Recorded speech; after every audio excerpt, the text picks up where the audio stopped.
के प्रवर्तक स्वामी दयानंद जी कहे जाते हैं जी, ये भी जान लीजिए। अभी कहीं पाठ्यक्रम में दर्शन की बात आई थी, तो कुछ लोगों ने ये कहा था कि यहाँ पर दयानंद जी का उल्लेख सम्मान से होना चाहिए, वो त्रैतवाद के प्रवर्तक हैं। समझ रहे हैं ना, ये त्रैतवाद का सिद्धांत ही दयानंद जी ने दिया। त्रैतवाद के प्रवर्तक स्वामी दयानंद सरस्वती हैं, अर्थात स्वामी दयानंद सरस्वती से पहले त्रैतवाद का सिद्धांत था ही नहीं, त्रैतवाद का कोई विचार था ही नहीं। और समाजी जब आर्ष ग्रंथों के प्रमाण की बात करते हैं तो वेद में तो नहीं ही है, आर्ष ग्रंथों में अन्यत्र भी ये त्रैतवाद की बात कहीं है, ये भी सोचने की बात है। वेद में तो नहीं है, ये तो स्पष्ट है। और अन्य आर्य समाज से पहले किसी ने त्रैत की बात की थी, ये भी एक खोज का विषय है। हो सकता है कहीं कुछ छोटा मोटा संकेत मिला हो, उसको दयानंद जी ने आर्य समाज के विद्वानों ने विकसित करके आगे बढ़ा दिया हो, प्रचारित कर दिया हो सकता है कहीं कोई सूत्र संकेत हो, लेकिन वो हमारी जानकारी में अभी तक नहीं है। तो कोई आर्य समाजी हो सकता है बताए, उनसे आप ये पूछिए कि आर्य समाज से पहले किसी ने त्रैत की बात की है या ये त्रैतवाद का सिद्धांत सबसे पहले आर्य समाज ही लेकर आया है, तो वो फिर खोज के बताएंगे।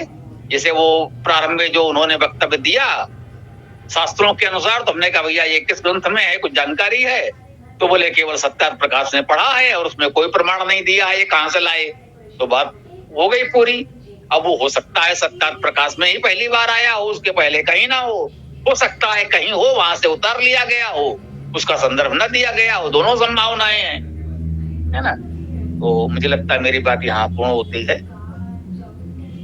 गुरुदेव जो कामायनी का संदर्भ दिया, कामायनी में भी उन्होंने जयशंकर प्रसाद जी ने यही कहा जो आपने बताया है, उसी का उदाहरण आपने दिया है।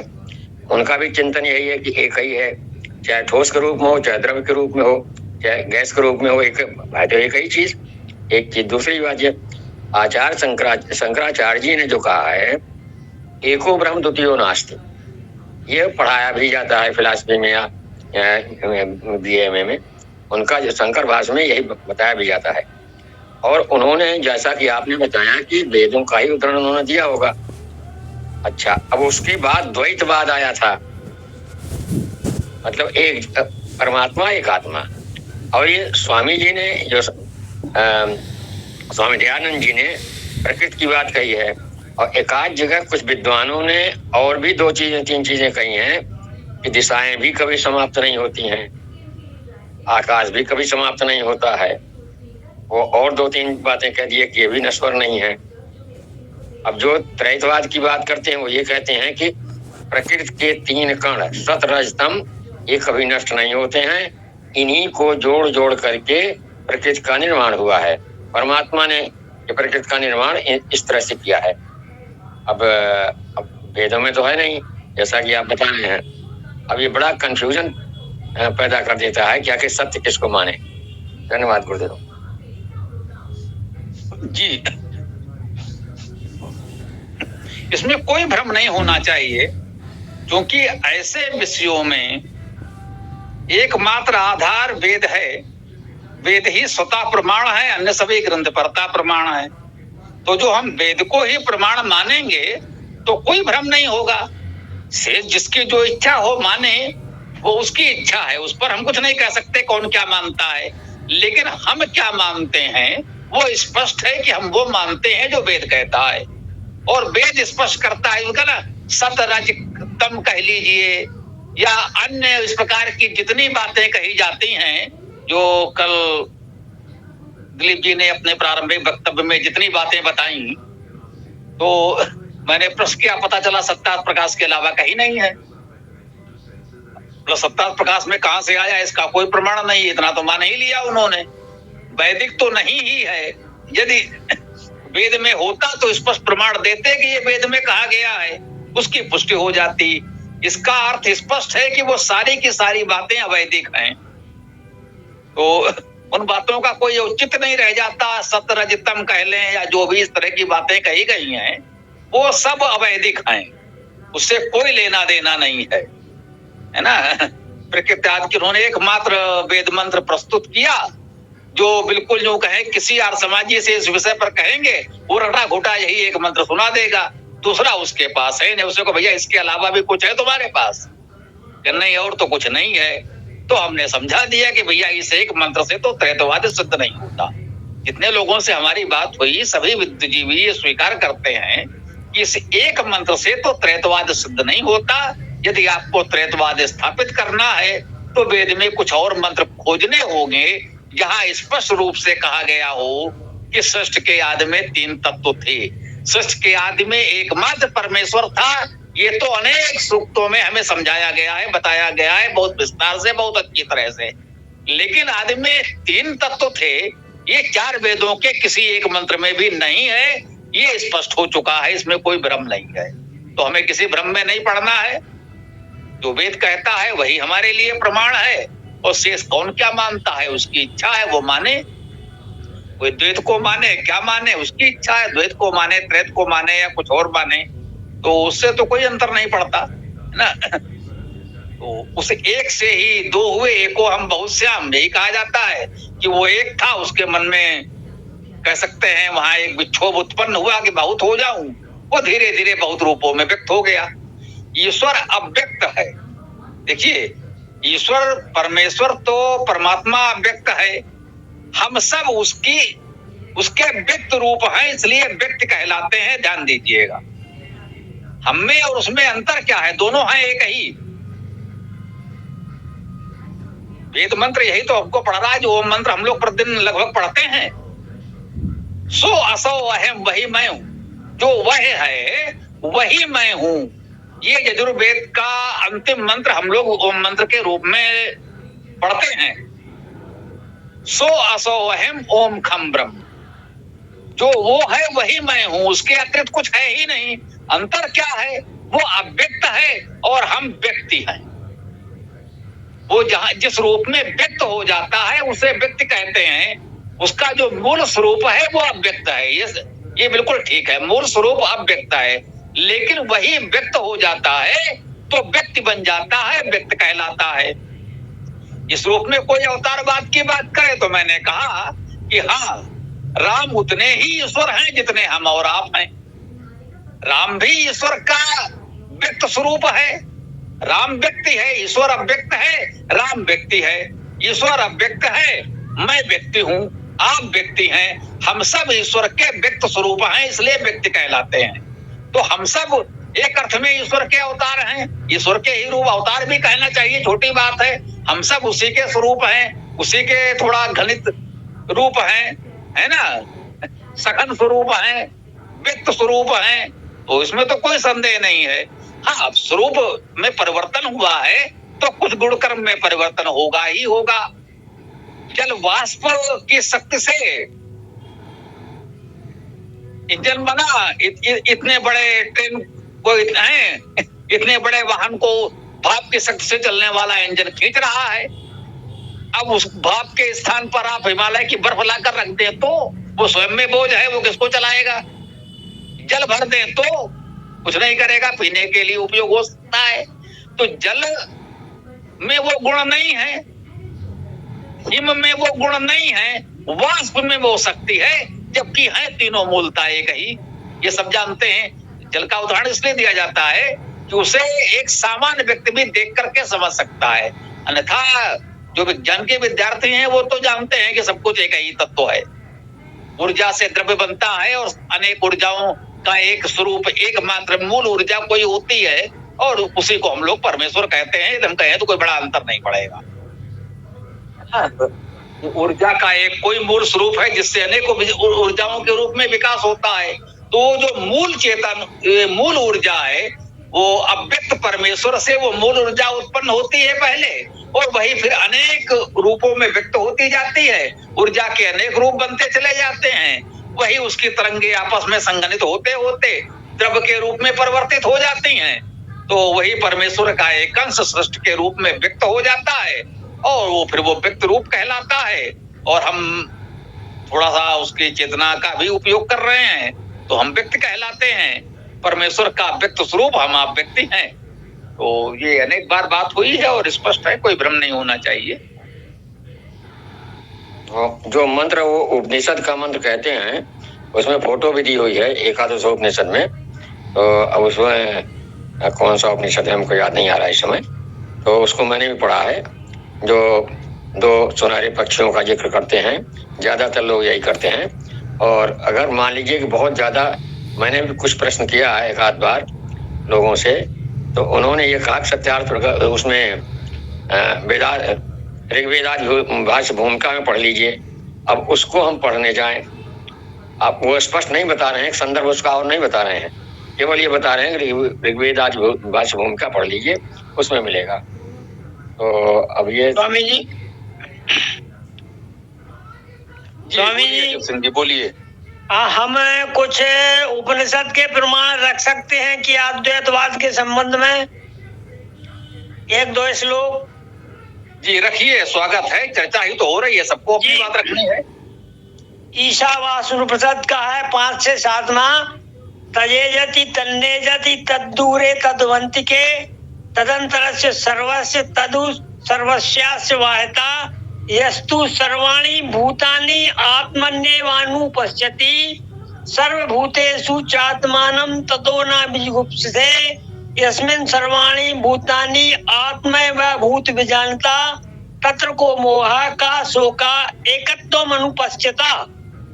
वह ब्रह्म कंपयुक्त होकर भी अकंपनीय है, वह दूर तथा समीप भी है, विश्व अंतर्गत रहकर विश्व का वाह्यावरण भी वही है। यच्चावत वस्तुओं को जो आत्म स्वरूप में और आत्म स्वरूप को सर्व वस्तु मात्र में देखता है, उसे कदापि मोह प्राप्त नहीं होता, जिसको सब वस्तुओं में आत्म स्वरूप ही प्रतीत होता है। ओम खम ब्रह्म। और आज्ञा हो तो एक आध और रख देंगे बाद में। जी बहुत सुंदर, आपने जो पढ़ा, आपने उपनिषद शब्द का प्रयोग कर दिया, ये सीधे यजुर्वेद का अध्याय 40 है जी, ईशावास्य उपनिषद का है ये। अरे महोदय सुनिए तो, बीच में हम आपके नहीं बोले ना, ये व्यवस्था है यहाँ की, बीच में नहीं बोलते। आपने जो भी पढ़ा ये सबके सब मंत्र यजुर्वेद अध्याय 40 में हैं। यजुर्वेद अध्याय 40 को ही ईशावास्य उपनिषद भी कहा जाता है, इसको यूं समझिए, ठीक है। यजुर्वेद का अंतिम अध्याय है अध्याय 40, उसको हम ओम स्तुति कहते हैं और परंपरागत रूप से उसे ईशावास्य उपनिषद भी कहा जाता है। आचार्य शंकर ने ईशावास्य उपनिषद के नाम से उसका भाष्य किया है, ठीक है। लेकिन यदि यजुर्वेद आप देखेंगे तो यजुर्वेद का अंतिम 40वां अध्याय वही है जिसे ईशोपनिषद या ईशावास्य उपनिषद के नाम से प्रचारित किया गया है। और जब जिस चीज का बहुत अधिक प्रचार हो जाता है तो उसमें थोड़ा बहुत 1-2 शब्दों का अंतर भी हो जाता है, वो कोई बड़ी बात नहीं है। तो आप यजुर्वेद का अध्याय 40 देखिए और ईशोपनिषद या ईशावास्य उपनिषद देखिए, दोनों मूलतः एक ही हैं। आपने ओम खम ब्रह्म भी बोला, ये यजुर्वेद अध्याय 40 के अंतिम मंत्र का अंतिम भाग है। ओम मंत्र के रूप में हम लोग प्रतिदिन वो मंत्र पढ़ते ही हैं और उसमें ओम खम ब्रह्म आता ही है। तो आपने कुछ नया नहीं पढ़ा, आपने यजुर्वेद ही पढ़ा, तो बहुत सुंदर, बहुत स्वागत योग्य है। और यही तो हम भी कहते हैं कि यही हमारा प्रमाण है कि जो कुछ है एक है, स्पष्ट कह रहा है, तत्र को मोहा का शोका एकत्वम अनुपस्थिता। जो इस एकत्व को देखता है उसे फिर कोई मोह शोक नहीं होता, उसे कोई भ्रम नहीं होता। जो इस एकत्व को नहीं देख पाता है वही भ्रम में पड़ा रहता है। बहुत सुंदर भैया जी, बहुत बहुत आभार, बहुत बहुत धन्यवाद। जय गुरुदेव, मैंने भी इसको पढ़ा है।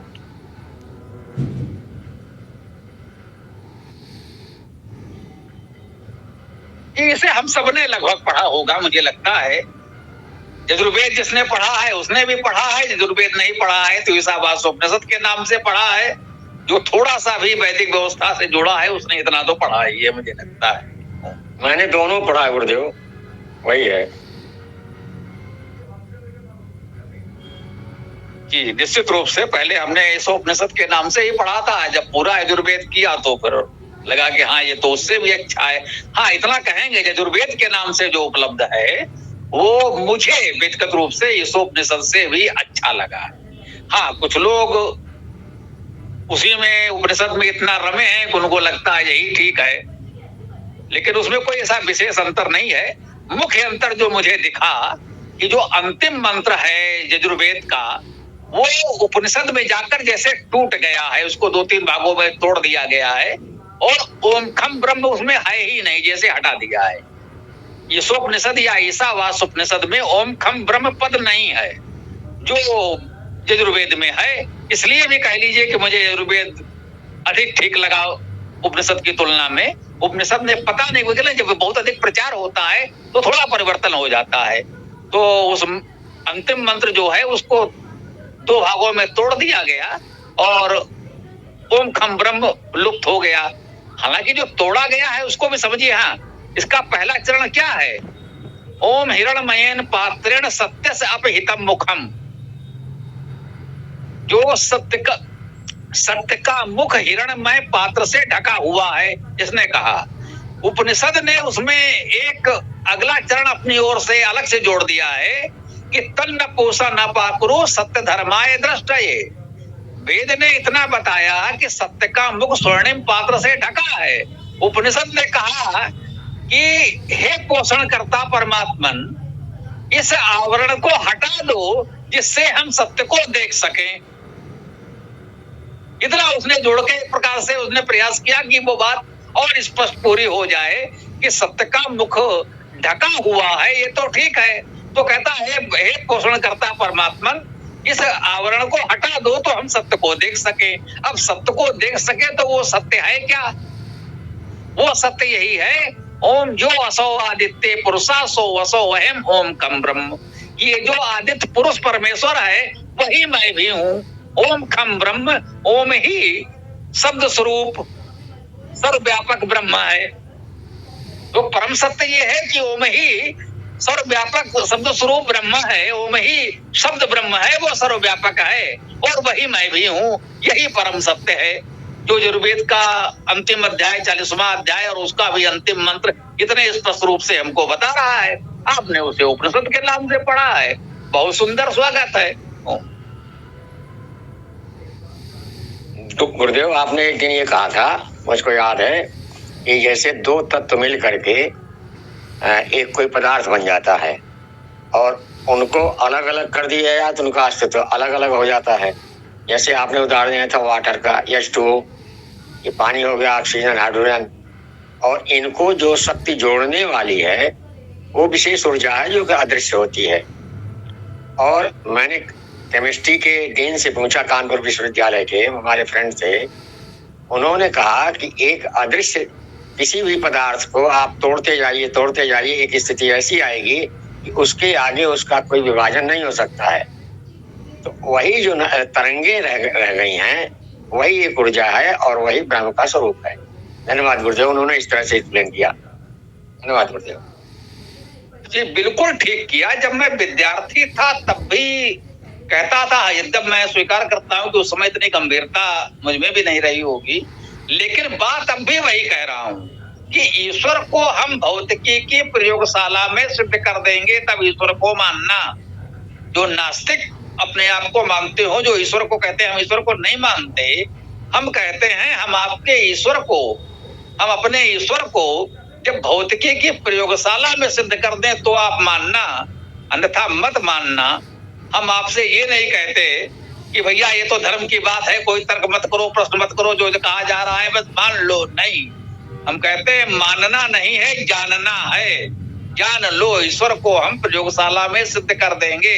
ईश्वर इतना प्रामाणिक विषय है, उसमें आस्था और विश्वास वाली कोई बात है ही नहीं। तो वही बात हुई जो उन्होंने बताया। भाई हम भी जब भौतिकी पढ़ रहे थे, भौतिक शास्त्र विद्यालय में पढ़ रहे थे, तो यही सब बातें करते करते मेरे मन में तब भी आ रही थी कि भाई वही जो एक अंत में कह सकते हैं जो मूल ऊर्जा है, वही समझ लीजिए एक तरह से ईश्वर का निकटतम स्वरूप है, या ईश्वर ही है, जो भी मान ले।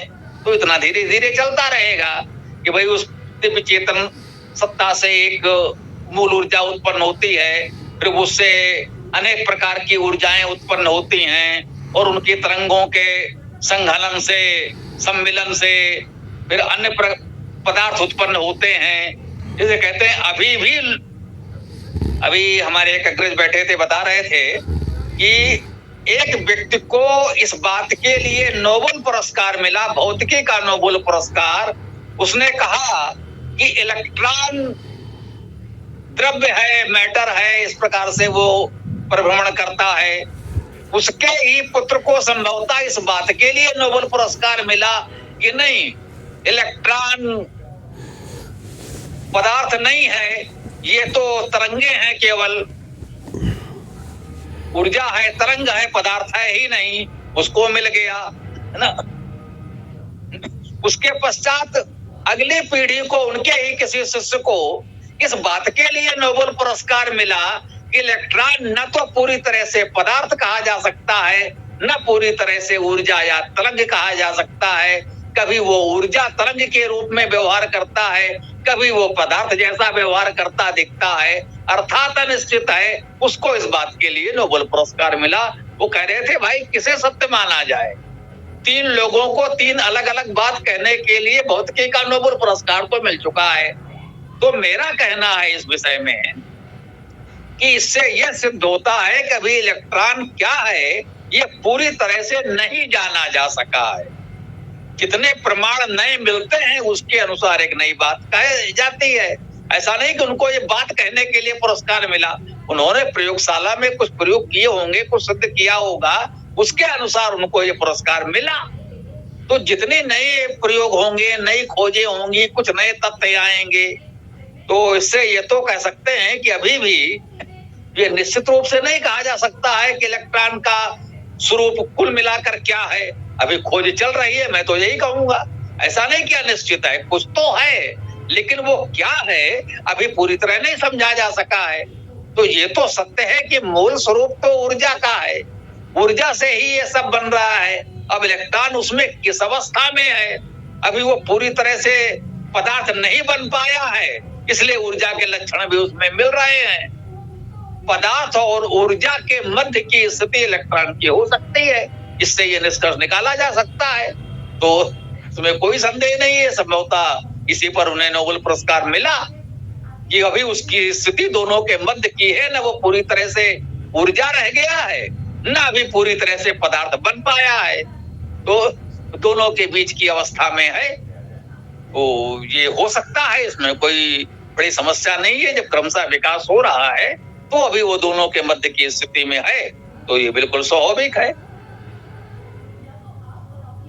गुरुदेव, वैसे मैंने पूछा था इलेक्ट्रॉन, प्रोटॉन, न्यूट्रॉन, पॉजिट्रॉन की बात किया मैंने, उन्होंने कहा ये तो आप 50 वर्ष पहले की बात कर रहे हैं। अब तो पता नहीं कहाँ तक खोज हो चुकी है। ये 50 वर्ष पहले, 60 वर्ष पहले की बात है, ये जो आप बता रहे हैं 60 वर्ष पूर्व की बात कर रहे हैं। बहरहाल जो भी है, तो अभी तो खोजें तो बराबर चल ही रही हैं, अभी कहाँ तक खोज होगी वो अलग बात है। धन्यवाद जी, वही तो कह रहे हैं, निरंतर खोजें होती रहती हैं। अब जैसे वैशेषिक दर्शन में कणाद ने परमाणु शब्द का प्रयोग किया है और उन्होंने कहा है प्रत्येक पदार्थ के परमाणु अलग अलग होते हैं, अलग अलग पदार्थ के परमाणुओं के अलग गुणधर्म होते हैं, इसीलिए उस पदार्थ का गुणधर्म अन्य पदार्थ से अलग होता है। तो कहा जाए परमाणु सिद्धांत के जनक महर्षि कणाद को कहा जा सकता है, लेकिन महर्षि कणाद का परमाणु बस इतना ही है। उसके बाद डाल्टन का परमाणुवाद, रदरफोर्ड का परमाणुवाद, जाने किन का बढ़ते बढ़ते, जैसे आप कह रहे हैं electron, proton, neutron, Mason, positron, ये सब अब पुराना पड़ गया। अब इससे भी आगे लोग कोई बात कर रहे हैं। अच्छी बात है भाई, हम लोगों ने जब पढ़ा था तब की हम कर रहे हैं। अब आज के बच्चे जो पढ़ रहे हैं वो आज वाला बताएंगे कि भाई कुछ और आगे बढ़ गया है। तो लेकिन माने अब ये होते हैं कि होते ही नहीं है, ये भी अब भ्रम सिद्ध हो गया। तो कह नहीं सकते भाई, वो मेरी जानकारी में नहीं है। अब तक मेरी जानकारी में ये है कि electron, proton, neutron, Mason, positron आदि होते तो हैं, जब उनका स्वरूप क्या है इस पर, तो जैसे मैंने ही कहा कि इलेक्ट्रॉन का स्वरूप क्या है इस पर खोज चल रही है। अभी संभवतः अंतिम सत्य नहीं पता चला है, खोज चलती रहेगी, जब कुछ पता चलेगा तब देखा जाएगा।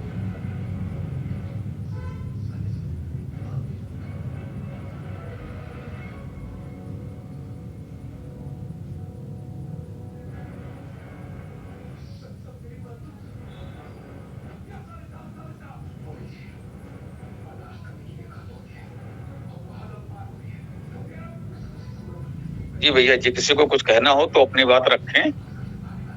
हाँ, पुरेन जी, दुर्गेश जी हैं और इतने लोग हैं अभी, कोई बात किसी को रखनी हो तो रख सकते हैं, अन्यथा पर समापन कर दिया जाएगा।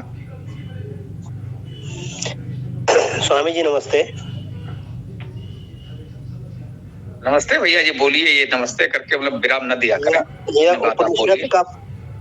उपनिषद का वचन है, प्रकृति जीव और परमात्मा। अजा में काम लोहित शुक्ल कृष्णाम बहवी प्रजा सृजमानां स्वरूपा अजो एको जुष्माणो अनुशेते जह तेनाम भुक्त भोगाम जो अन्य। यह उपनिषद का वचन है। प्रकृति जीव और परमात्मा तीनों अज अर्थात जिनका जन्म कभी नहीं होता और न कभी ये जन्म लेते, अर्थात ये तीन सब जगत के कारण हैं। इसका कारण कोई नहीं। इस अनादि प्रकृति का भोग अनादि जीव करता हुआ फंसता है और उसमें परमात्मा न फंसता और न उसका भोग करता है। ईश्वर और जीव का लक्षण ईश्वर विषय में कह आए हैं। ये सत्यार्थ प्रकाश में दिया है उपनिषद का वचन। ओम।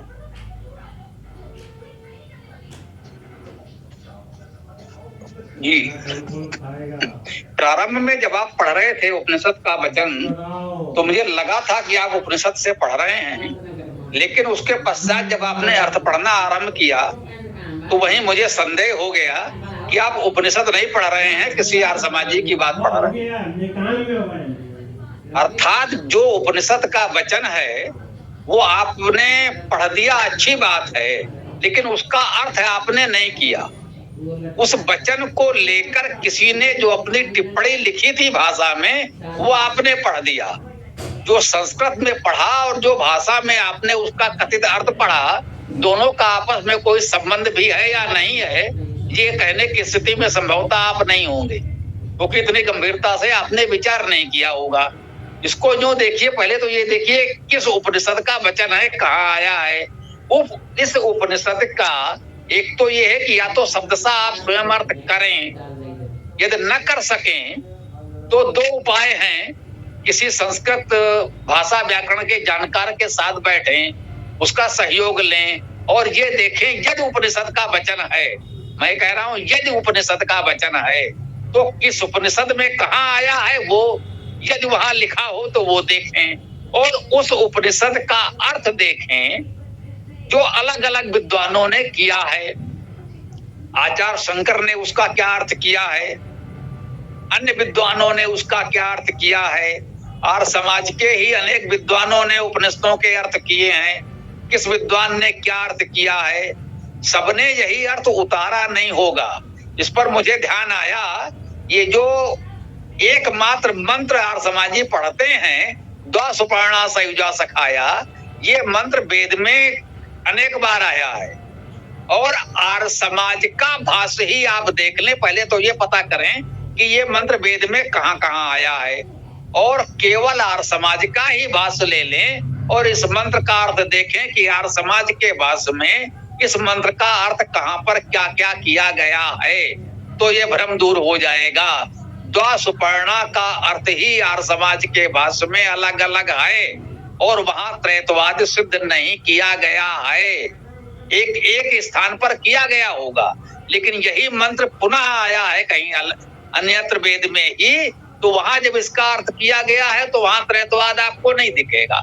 स्पष्ट है कि त्रैतवाद मंत्र में नहीं है, उपनिषद में नहीं है, उसका अर्थ करने वालों के मन में है, जो उन्होंने अपनी ओर से जोड़ तोड़ करके उसको उस रूप में प्रस्तुत कर दिया गया है। कृपया गंभीरता से इस दृश्य से भी विचार कीजिएगा। मैं ये नहीं कह रहा हूं कि मेरी ये बात अंतिम सत्य है, लेकिन इस दृश्य से आप विचार कीजिएगा तो हो सकता है आपको कुछ और नई दिशा भी मिले। एक मान लेना कि भाई सत्यार्थ प्रकाश में है या इसमें है तो वो परम सत्य होगा नहीं। जैसे ही कल दिलीप जी ने कहा, बहुत अच्छी बात की, जो हमसे परिचित है वो जानते हैं, तो उन्होंने स्वीकार कर लिया कि भैया सत्ता प्रकाश ने पढ़ा है, कहाँ से आया पता नहीं। तो सत्ता प्रकाश प्रमाण नहीं है। मैंने यही कहा, जब आप विपक्षी से बात करेंगे, अन्य मतावलंबियों से बात करेंगे, तो वो सत्ता प्रकाश को तो प्रमाण नहीं मानेगा। प्रमाण हमें उन मूल ग्रंथों से देना होगा। यदि हम उपनिषद का वचन पढ़ेंगे तो उसका शब्दसार्थ करके हमको बताना होगा। सत्ता प्रकाश में जो अर्थ किया गया है उसे प्रमाण नहीं माना जाएगा। यही बात वेद मंत्रों में भी है। वेद मंत्र का अर्थ आप कहेंगे साहब वो आर्य समाज का ये अर्थ है, तो कहेगा आर्य समाज का अर्थ मैं क्यों मानूं? उस मंत्र का शब्दसार्थ आपको करके बताना पड़ेगा कि ये अर्थ है। सहयोग हम ले सकते हैं आर्य समाज के भाष्य का, सत्ता प्रकाश का, ऋग्वेदादि भाष्य भूमिका का, इन ग्रंथों का सहयोग हम ले सकते हैं, लेकिन इन ग्रंथों को प्रमाण के रूप में हम प्रस्तुत नहीं कर सकते। इस सीमा को हमें समझना होगा।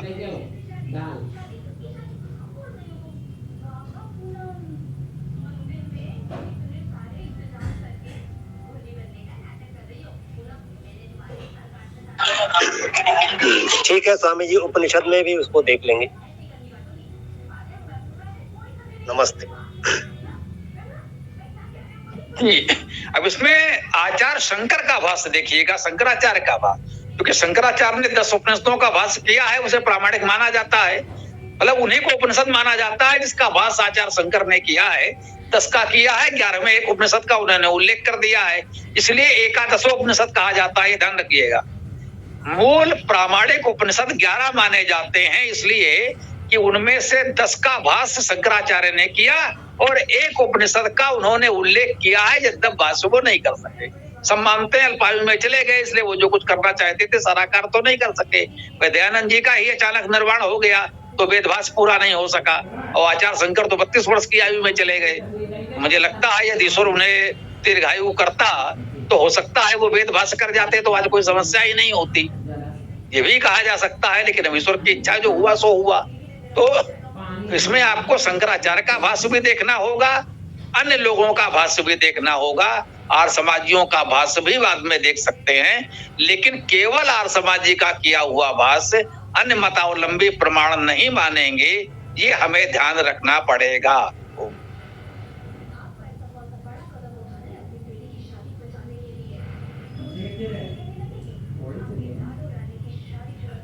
तो अब विराम किया जा सकता है, मुझे लगता है ओम मंत्र से ही विराम कर दें।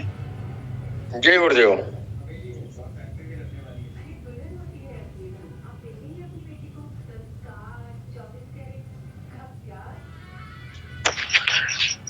ओम हिरण्मयेन पात्रेण सत्यस्य पहतं मुखम् यो असो आदित्ये पुरुषः सो असो अयम्। ओम खं ब्रह्म। नमस्ते सभी साथियों को। ओम। तो आज की इस वेद गोष्ठी को यहाँ विराम देते हैं। कल हम लोग इस वेद गोष्ठी में पुनः मिलते हैं। ओम नमस्ते। ओम खं ब्रह्म।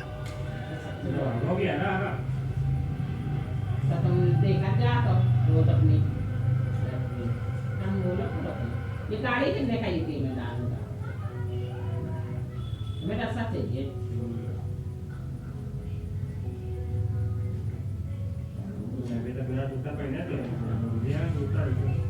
कान रहते और फूल मैं मुंह ना तो फूल याद है मैं गौरव जी नमस्ते, सीताराम जी नमस्ते, फूल सूरजवान जी नमस्ते। नहीं बोला उसका के वो बैठका बना के गोल तो एक है लाने अरे पूजा लाने हाँ तो वो क्या करो तो पैसा तो नहीं कोई नहीं पैसा इतना पहले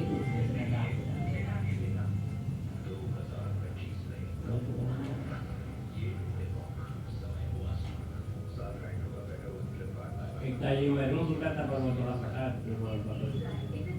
टाइम बोलने ना मेरे हमने अपने हाथ को बनाया हमने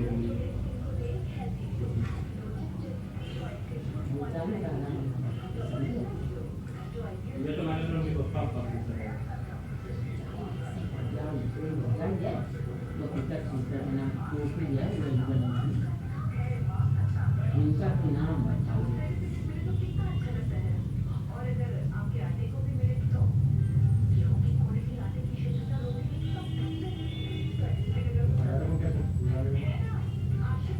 Kali sekali dia buka ada di mana.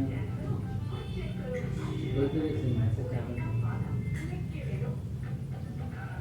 Mudah-mudahan bilangnya perlu jauh dari itu.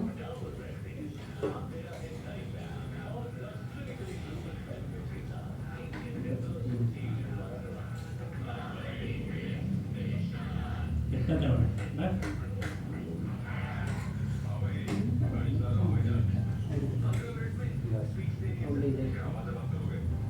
आले रे तले ना वाले उनके पर पे वो भी कर रहा है कितना आने लगा देखो कितना ही लगना बिल्कुल जरा से धरा दो नंबर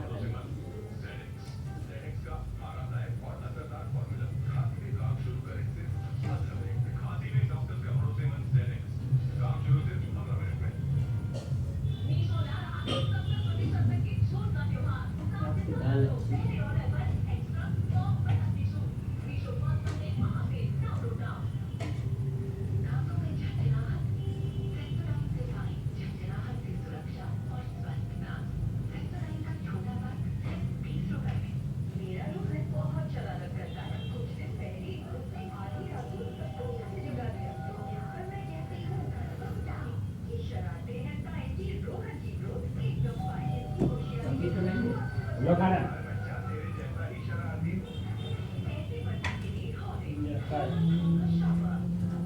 त्यांना ते खाना पाहिजे खाऊ पण